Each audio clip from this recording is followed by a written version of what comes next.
चलिए हो गया। चलिए गुड मॉर्निंग बच्चों। तो कल हम लोगों ने जैसे गोलीय दर्पण के भाग के बारे में पढ़ लिया था, अवतल दर्पण के बारे में पढ़ लिया था, उत्तल दर्पण के बारे में पढ़ लिया था। आज हम लोग उसके आगे के जैसे अवतल दर्पण उत्तल दर्पण में जो प्रकाश की किरणें होती हैं उसके डिपेंड के हिसाब से कि जैसे जो प्रकाश की किरणें जब आती हैं तो अवतल दर्पण उत्तल दर्पण में क्या क्या फ़र्क होता है। प्रकाश की किरणें फैलती हैं कि प्रकाश किरणें किसी एक बिंदु पर जाकर सबमर्ज हो रही हैं। तो इस टाइप के उसके बेस पर जो उत्तल दर्पण होता है अवतल दर्पण होता है उसको हम लोग डिफाइन करेंगे। तो एक होता है जैसे अपसारी दर्पण, मैंने लिख लिया इसको जनरली, ठीक, कि अपसारी दर्पण। तो अपसारी दर्पण को डाइवर्जिंग मिरर कहते हैं। ठीक है, डाइवर्जिंग मतलब होता है किसी एक बिंदु से आपको बाहर की ओर फैलना। डाइवर्जिंग का मतलब होता है कोई एक बिंदु है उससे क्या होता है बाहर की ओर फैलना होता है। तो ऐसे दर्पण को क्या बोलते हैं, अपसारी दर्पण कहते हैं। तो देखिए डाइवर्जिंग अपसारी दर्पण का डेफिनेशन मैंने लिख लिया कि एक ऐसा दर्पण जिससे प्रकाश की किरणें किसी एक बिंदु से बाहर की ओर फैल जाती हैं। तो ऐसे दर्पण को क्या बोलते हैं भैया, अपसारी दर्पण कहते हैं।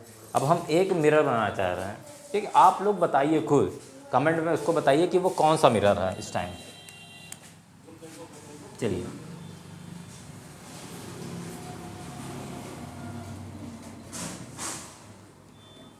तो बताइए ये कौन सा मिरर है, चलिए बताइए बताइए। ये एक ये एम एन क्या है भैया, द्वारक है। ये इसका मध्य बिंदु है, मध्य बिंदु क्या है इसका पी मतलब ध्रुव, ठीक है, पी इसका ध्रुव है। फिर इससे प्रकाश की किरणें जा रही हैं, देखिए ये प्रकाश की किरणें गई, एक ये गई, दूसरी प्रकाश की किरणें ये गई, तीसरी किरण ये गई। सारी किरणें देखिए मुख्य अक्ष के समांतर हैं।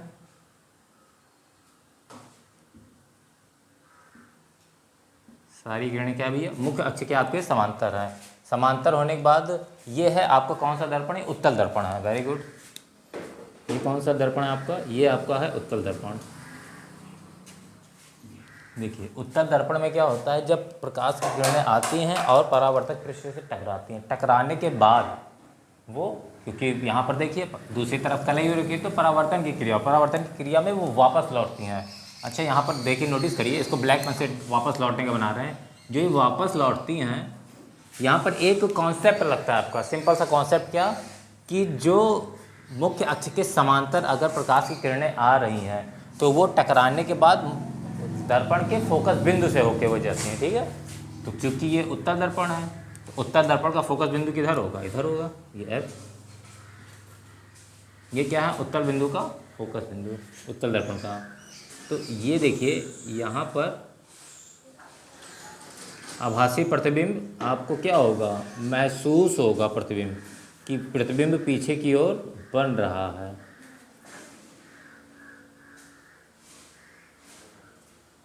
ये इसमें क्या होगा, यहाँ पर आपको प्रतिबिंब क्या होगा, महसूस होगा कि प्रतिबिंब आपका पीछे की ओर बन रहा है, जबकि ये इसी की डायरेक्शन में क्या हो जाएगा, वापस हो जाएंगे, एक दूसरे के समांतर होते हुए क्या हो जाएंगे भैया, वापस हो जाएंगे।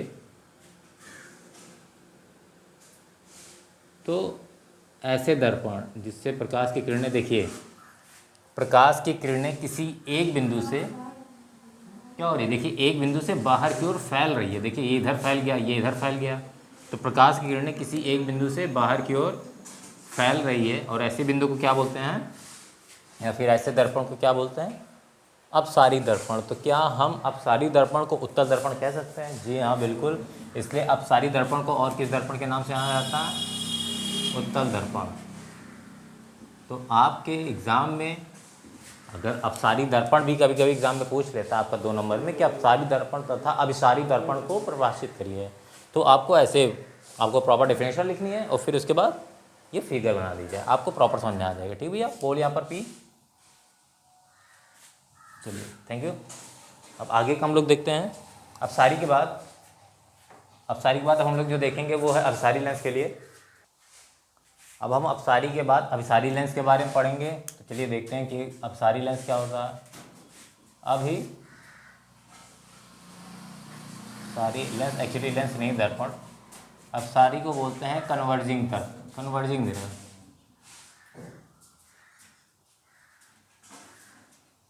ठीक है। देखिए कन्वर्जिंग, कन्वर्जिंग मतलब होता है किसी एक बिंदु पर आकर मिलना, इट्स कॉल्ड कन्वर्जिंग, और कुछ स्पेशल खास नहीं है। कन्वर्जिंग का क्या मतलब होता है, किसी एक बिंदु पर आकर मिलना।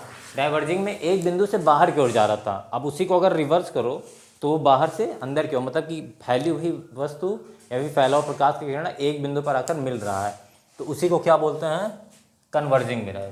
तो समझ आ गया। तो देखिए डाइवर्जिंग में वो उत्तल दर्पण था, तो कन्वर्जिंग में जाहिर सी बात है अवतल ही होगा। एक ये मोटा मोटा एक नॉर्मल सेंस की बात थी। तो अब सारी दर्पण में इसकी डिफिनेशन क्या लिखेंगे, ऐसा दर्पण जिससे प्रकाश की किरण परावर्तित होकर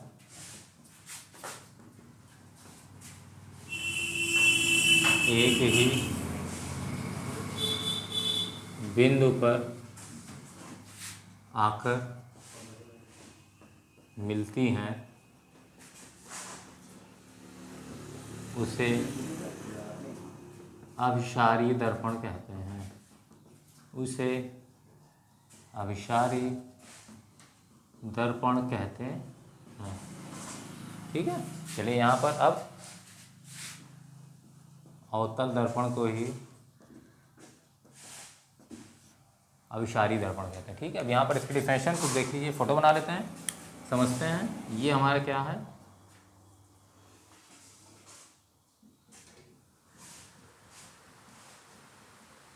ये हमारा अवतल दर्पण है। कौन सा दर्पण भैया, अवतल दर्पण। ये द्वारक है Mn अपर्चर, और ये इसका पोल है।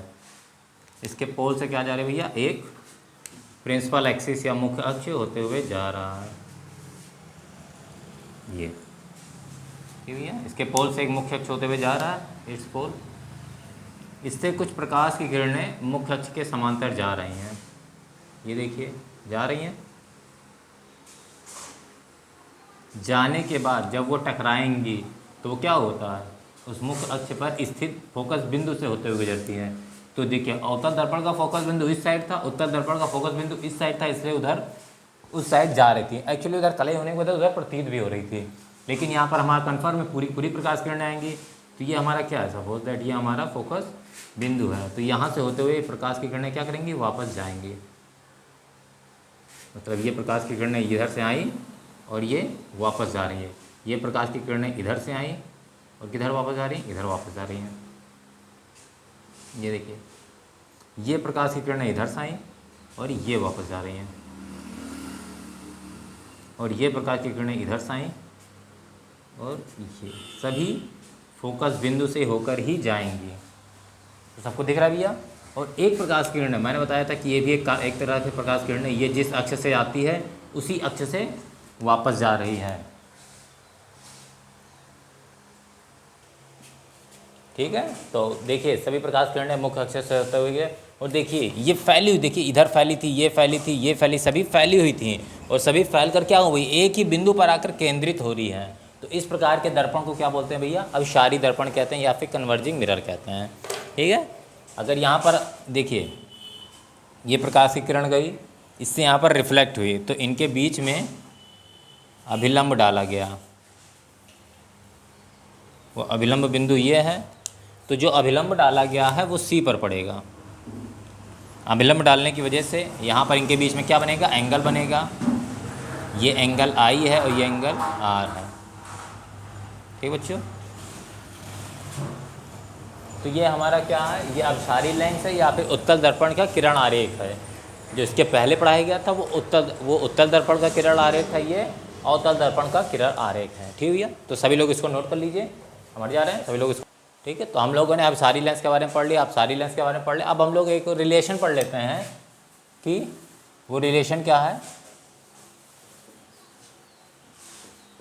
फोकस दूरी तथा वक्रता त्रिज्या में संबंध। रिलेशन क्या है, relation between focal length and radius of curvature.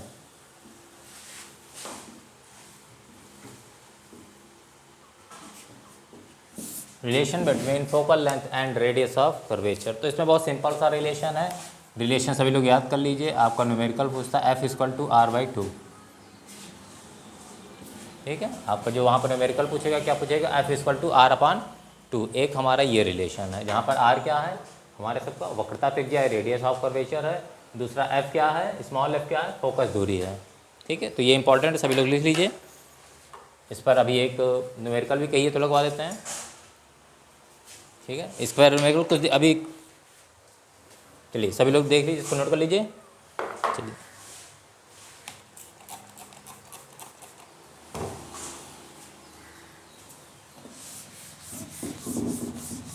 रोके भैया कि नहीं। चलिए अब हम लोग कुछ प्रकाश की किरणों के बारे में पढ़ लेते हैं। ठीक है, जैसे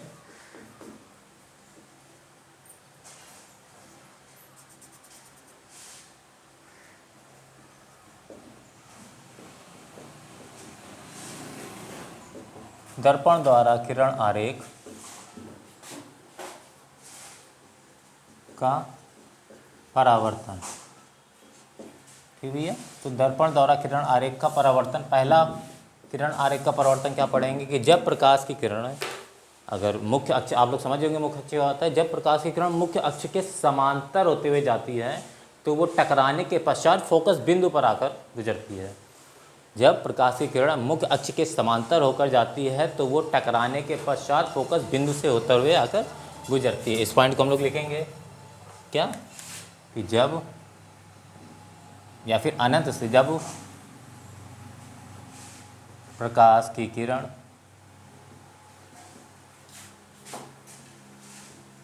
मुख्य अक्ष के समांतर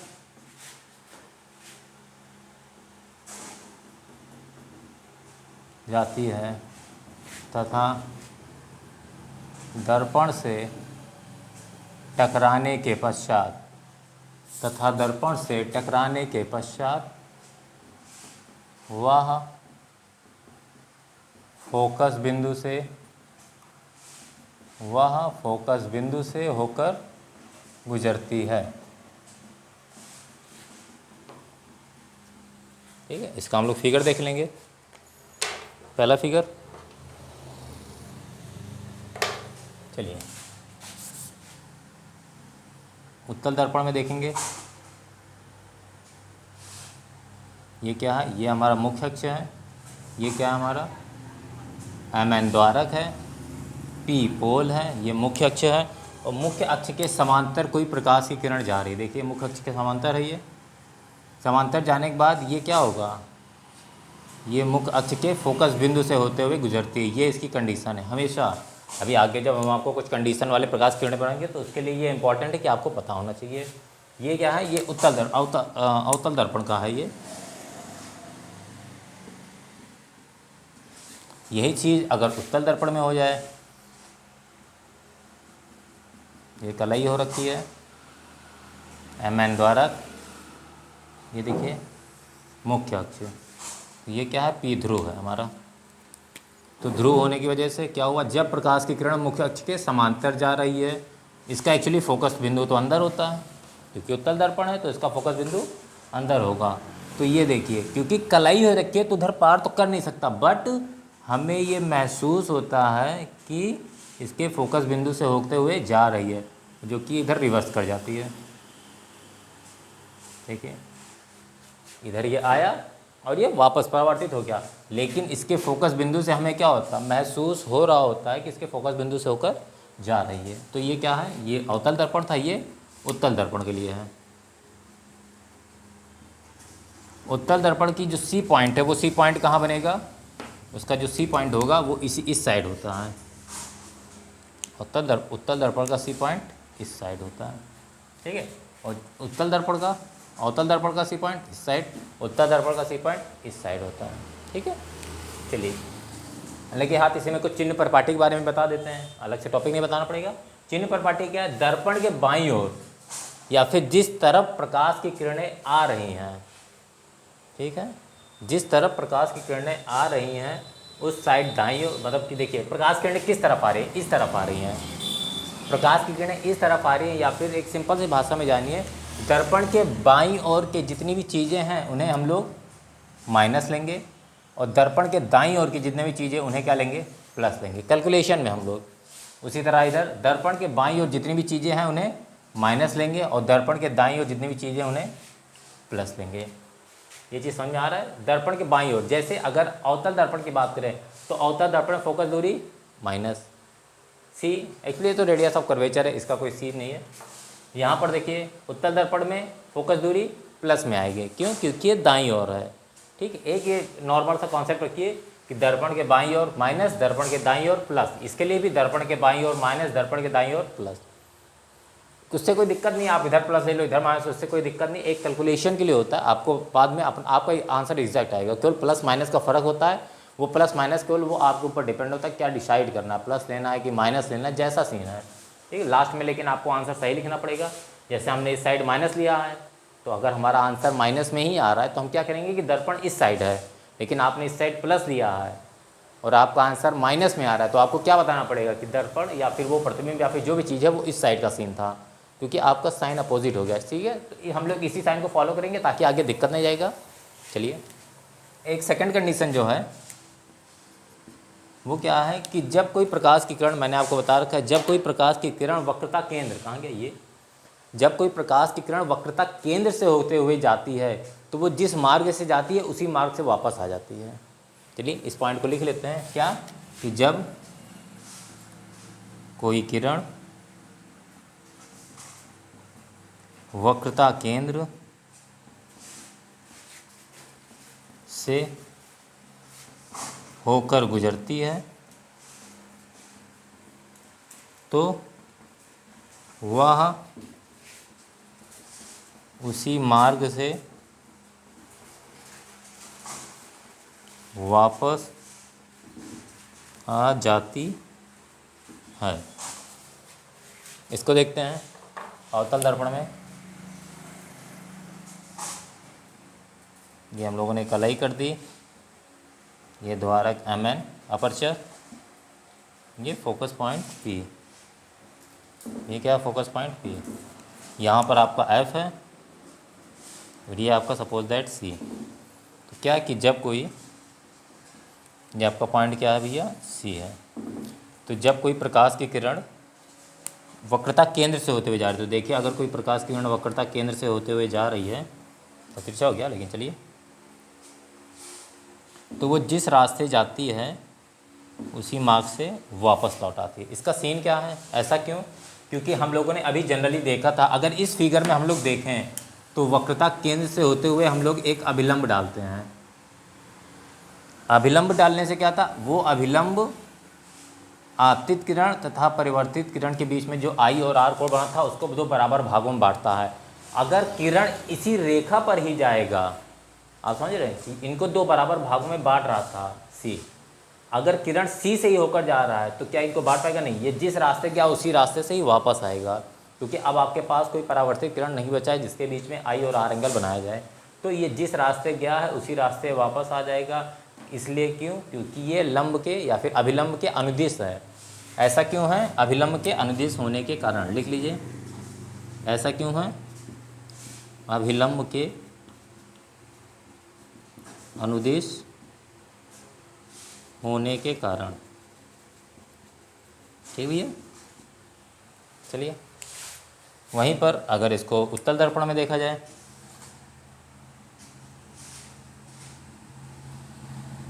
ये हम लोगों ने पेंट कर दिया, ये पॉइंट है, ये मुख्य अक्ष है, ये इसका ध्रुव है।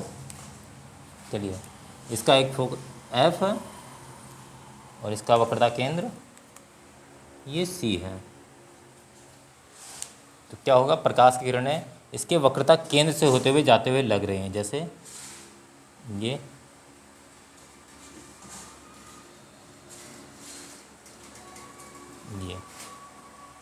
ठीक बच्चों, कि जब कोई प्रकाश की किरणें देखिए ऐसे लग रहा है कि इधर जा रही हैं, यहाँ पर प्रकाश किरणें ऐसे इधर से आ रही थी, ये भी इधर से ऐसे आ रही, कोई प्रकाश किरणें हैं वो ऐसे इधर से आ रही हैं, तो आपको फील होगा कि वो C की साइड में क्या हुआ, C की साइड से टकरा के वापस आ रही हैं।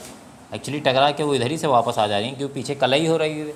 लेकिन ऐसा रूल है कि क्या, कि वो सी की साइड से जा रही है और सी की साइड से वापस। ऐसा क्यों? क्योंकि अभिलंब के अनुदिश होने के कारण, क्योंकि सी से ही क्या हो रहा है, हमारा अभिलंब बन रहा है। ठीक है, तो आज का सेशन हम लोग यहीं पर ख़त्म करते हैं। आगे की कुछ प्रकाश किरणें और आगे हम लोग प्रतिबिंब का कैसे कैसे कैसे बड़ा प्रतिबिंब छोटा प्रतिबिंब बन रहा है उसको हम लोग कल क्लासेस करेंगे, और एक तरह से परावर्तन का हमारा प्रोसेस खत्म हो जाएगा। नेक्स्ट क्लास में हम लोग प्रकाश, प्रतिबिंब और फिर अपवर्तन चालू करते हैं। ठीक है, थैंक यू क्लास।